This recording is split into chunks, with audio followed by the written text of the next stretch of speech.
We want to tell you recently, we brought you a story about concerns from people living in the Georgian Acres neighborhood in North Austin. They told us that they believed sex work activity was bringing a host of other safety issues to the neighborhood.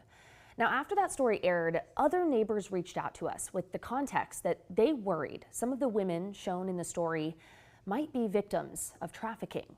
This Sunday marks National Human Trafficking Awareness Day, and so we wanted to bring in an expert to try to help us shine a light on some of the misconceptions and the nuances related to this issue in our area, but also across the world. And we'll also note on your screen right now is the hotline for human trafficking. If you are at risk or if you believe someone you know is at risk, we urge you to take that number down, keep it close with you. We'll bring that back up throughout our conversation here. But joining us now is Mimi Stiles, the founder of Measure, a research and data-driven advocacy organization here in Austin. Mimi, thank you so much for joining us today. Thank you for inviting me. Experts like yourself have said that trafficking is not always easy to spot, especially visually. So explain what you mean by that and talk about how that can contribute to some misconceptions about this issue and about victims of trafficking.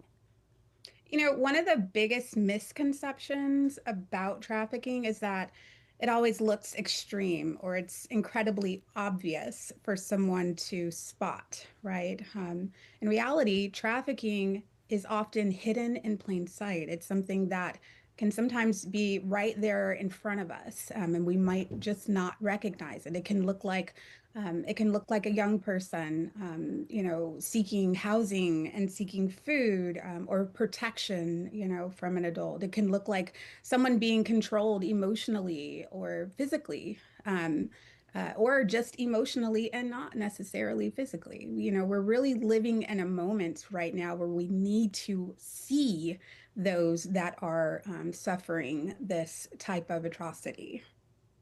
So you guys at Measure are so heavily data driven. Talk to us a bit about what the data tells us about those who are most impacted by the issue and the crime of trafficking. Yeah, absolutely. The data is really clear. Trafficking disproportionately impacts people who are already vulnerable.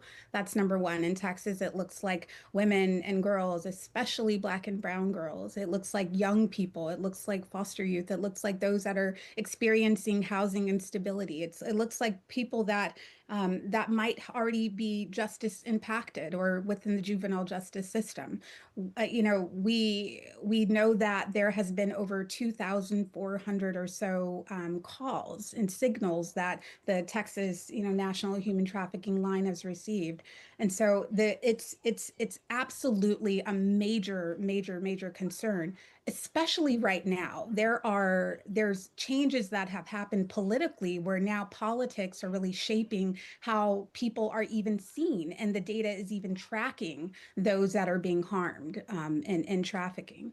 And so, this is a problem that we've been pushing for at Measure for quite some time, to count Black girls, especially in the issues of human trafficking. And it's just becoming actually harder with new policies, these new anti-DEI policies, to be specific. You mentioned there girls, and I think I want to ask you about the age of many of these victims. There's a term that you all at Measure and other experts have talked to us about that it's known as adultification bias. But talk about the age of victims and how that can play a role in misconceptions about trafficking cases. Absolutely. Well, first of all, let me kind of give a little bit of background on what adultification bias is, because I think there's still some unclarity about what that is. And really, it's a type of bias where in racial prejudice, where Black and brown children are treated differently by adults. It is them as seeing children as less innocent than their white counterparts. It is maybe attaching blame, whereas they should be protected. In many cases, in the issues of sex trafficking, we've seen that. We've seen that play out with cases like Centoya Brown, where we are blaming the victim for being trafficked, and it could be a young girl, it could be an older person. The other thing is that when we think about trafficking, we also have to remember that it's not just sexual trafficking. We're also talking about labor. We're talking about maybe an immigrant that's being brought over and should not be in a way that is harmful to them. So adultification bias again is attached to Black and brown girls, in which we've seen the data that's just, that attaches uh, uh, issues where Black girls are being seen as less innocent, as needing less love, as more, again, culpable for their actions, resulting in that school to prison pipeline. In many cases, 15 times more likely than white girls to experience a arrest, 4.5 times more likely to be sought after by law enforcement.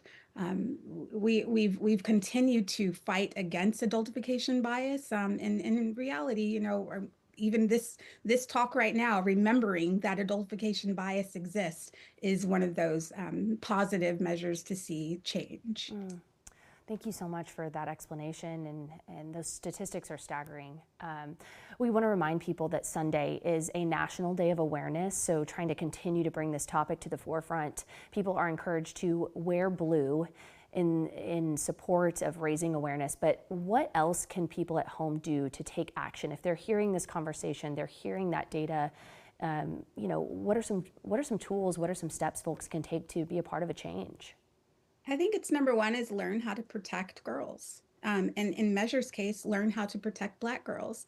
They can go to wemeasure.org. We have a lot of resources there on just the 6 ways to protect Black girls. We've done a lot of work to train lawyers and folks within the social services sector and teachers and so forth. So that's number one, is learn that you can protect girls.